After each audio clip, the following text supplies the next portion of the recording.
La dernière minute de ce magazine Pulsation avec le docteur Marc Ansari, en charge de l'unité d'onco-hémato-pédiatrique au HUG. Pour nous, pédiatres, le cancer, évidemment, la physiopathologie est souvent très identique à ce qu'on peut rencontrer chez l'adulte, mais il y a de grandes différences avec des maladies, des types de cancers qu'on retrouve que chez l'enfant, certains qu'on va retrouver plutôt que chez l'adulte et donc pas dans notre cohorte de patients, comme on dit. Et donc à ce niveau-là, on a pas mal de différences. Même pour des maladies qui sont, on va dire, identiques, on va appeler une leucémie de l'enfant ou une leucémie de l'adulte, là encore, on aura un type de sous-maladie qui va être différente et donc qui va se comporter différemment puisque la génétique de la maladie est différente et va amener donc à des pronostics ou des traitements qui sont nettement différents aussi. Il y a une multitude de cancers chez l'adulte, c'est également vrai chez l'enfant, Oui. ou au contraire, il existe des cancers ou des catégories de cancers qui reviennent relativement souvent? Alors il y a des fréquences de cancers qui reviennent plus fréquemment les unes que les autres. Par exemple, le cancer le plus fréquent de l'enfant, c'est la leucémie. Ensuite, on a les tumeurs cérébrales du cerveau. Ensuite, on peut avoir les lymphomes. Mais on a une multitude de cancers différents qui sont très très rares, qui peuvent toucher vraiment la plupart des organes. Comment les enfants comprennent leur maladie ou peut-être la situation dans laquelle ils sont? Alors, tout dépend de l'âge de l'enfant. Je crois qu'à chaque âge, sa problématique ou sa compréhension, il ne faut jamais oublier qu'un enfant peut mettre quand même une girafe dans un frigo et ça change toute une conception des choses. Et en fonction de l'âge, on va devoir nous expliquer très différemment qu'est-ce que le cancer, comment on va le traiter et la durée du cancer. Donc c'est la durée du traitement. Donc c'est vraiment ça va dépendre de chaque enfant, de chaque tranche d'âge d'enfant. On est beaucoup aidé par nos pédopsychiatres, on est aidé par différents spécialistes pour pouvoir annoncer la maladie, pour pouvoir expliquer le traitement et on revient souvent sur le traitement, comment on va le traiter, la durée justement, les effets négatifs et positifs de ce traitement.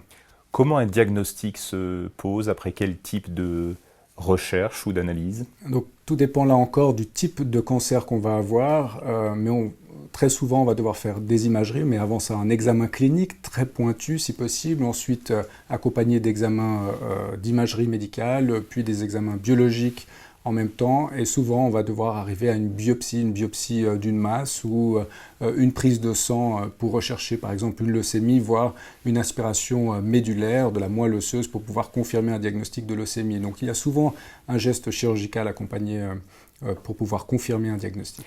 Cette relation à trois que l'on connaît dans le domaine pédiatrique est encore plus forte et capitale dans un environnement comme le vôtre? C'est une relation capitale très très importante. On doit avoir ce lien thérapeutique avec l'enfant, mais avec les parents certes, et puis dans la difficulté être très très proches les uns des autres pour pouvoir aller chaque étape ensemble et puis planifier le traitement. Ces enfants souffrent physiquement?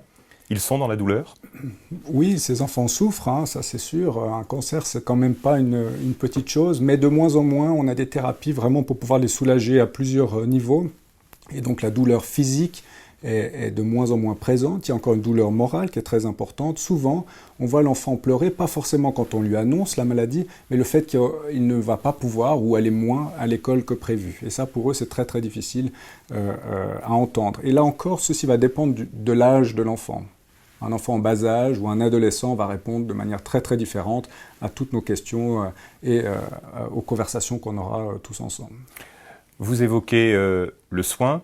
Il y a aussi effectivement les conséquences du soin pour beaucoup dans le grand public. Chimiothérapie égale conséquences et effets secondaires particulièrement difficiles. C'est encore plus vrai chez l'enfant. Il y a le risque de détruire.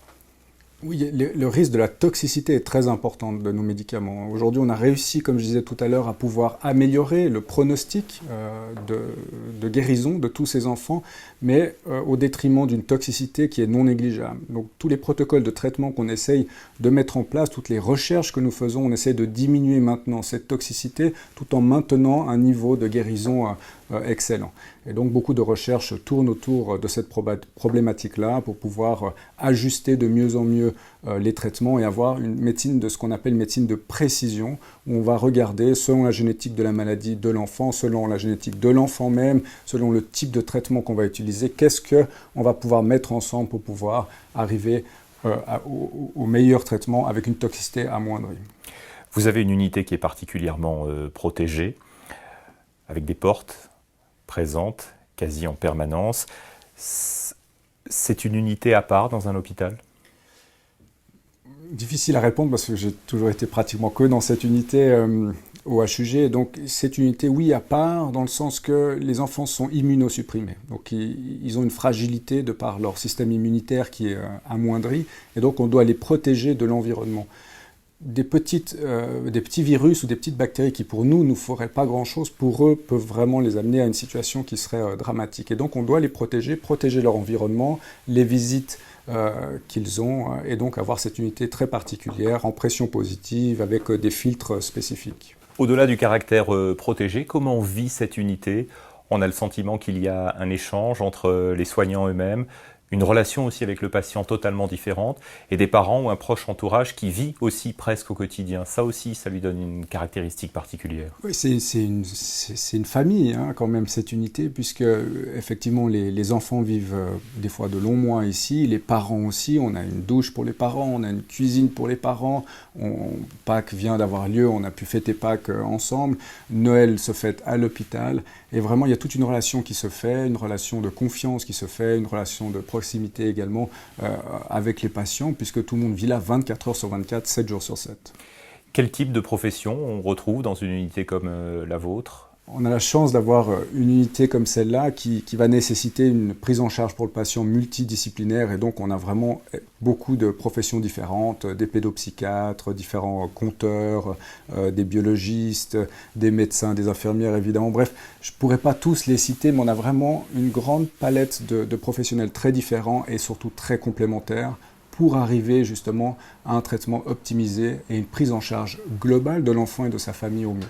Vous avez également fait un pont entre votre vie professionnelle et une partie de votre temps libre au travers d'une fondation que vous avez initiée vous-même, CanSearch. Quel est le sens de cette création et du choix que vous avez fait, c'est-à-dire de prolonger votre quotidien professionnel ? Je crois qu'il y a un moment donné, quand on a la chance de pouvoir faire ce genre de métier où on va pouvoir guérir beaucoup de patients, certains on va avoir envie d'améliorer leur qualité de vie en diminuant la toxicité. D'autres, on aimerait trouver simplement une guérison par un nouveau traitement. Il y a encore beaucoup d'enfants qui meurent parce qu'on n'a pas de traitement. Et si on n'a pas de traitement, c'est parce qu'il n'y a pas assez de recherche. Et s'il n'y a pas assez de recherche, souvent, c'est parce qu'on n'a pas assez de moyens financiers pour la faire. CanSearch, c'est vraiment une fondation pour pouvoir lier le privé et l'État dans une bataille ensemble pour pouvoir améliorer la recherche, pour pouvoir en faire plus, mais pour l'enfant. Il y a beaucoup de fondations qui vont s'occuper de l'adulte, c'est certain, c'est la majeure partie des cancers. On représente que 1% à peu près de tous les cancers confondus. C'est peu de choses, mais c'est quand même énormément d'enfants, enfants en Suisse, enfants à Genève, enfants dans le monde entier. Et par la recherche, par cette fondation et surtout par le rassemblement des différentes fondations qui travaillent autour de la même problématique, on va pouvoir petit à petit améliorer le pronostic de l'enfant, améliorer leur qualité de vie, trouver des nouvelles thérapies et guérir certains cancers pour lesquels aujourd'hui on n'a encore aucun traitement possible. L'enfant, le cancer, l'émotion est forcément immense. Comment faites-vous pour le vivre, vous, chaque jour, en continuant d'avoir une vie, la vôtre ? Alors, il y a plusieurs manières de répondre à ça, mais je crois qu'on a chacun notre vie, une vie privée, on a une vie professionnelle qui est cadrée avec des professionnels qui vont pouvoir nous aider, qui vont pouvoir regarder comment tous on évolue dans une même équipe. On fait des débriefings aussi d'équipe en cas de situation problématique. Et donc là, il y a un cadre qui est bien mis en place. Au niveau privé, il faut aussi également avoir un cadre et avoir une famille fantastique qui puisse accepter tous ces déplacements, toute cette vie qui est une vie finalement qu'on passe la plupart du temps à l'hôpital. Question stupide, vous pourriez faire autre chose aujourd'hui dans l'univers de la médecine ou au contraire vous êtes définitivement tourné sur ce qui vous anime aujourd'hui ? Je crois que dans l'univers de la médecine, moi je suis comblé et j'ai une chance de pouvoir l'être. Mais effectivement, oui, j'aimerais faire encore plus et beaucoup plus dans ce système-là, avoir plus de chercheurs, pouvoir aider encore plus d'enfants. Toutes les thérapies qu'on leur donne aujourd'hui en Suisse et tout ce qu'on leur donne à disposition ici aux hôpitaux universitaires de Genève, il y a peu d'enfants qui ont la possibilité d'avoir l'accès à tout ça, cette médecine hautement spécialisée, mais qualifiée, ces laboratoires de recherche, ces laboratoires de routine également, de mettre tout ça ensemble et de pouvoir offrir le mieux à nos patients. Et si seulement on pouvait l'offrir aussi à d'autres, au-delà de nos frontières, on a des demandes régulièrement pour pouvoir les aider.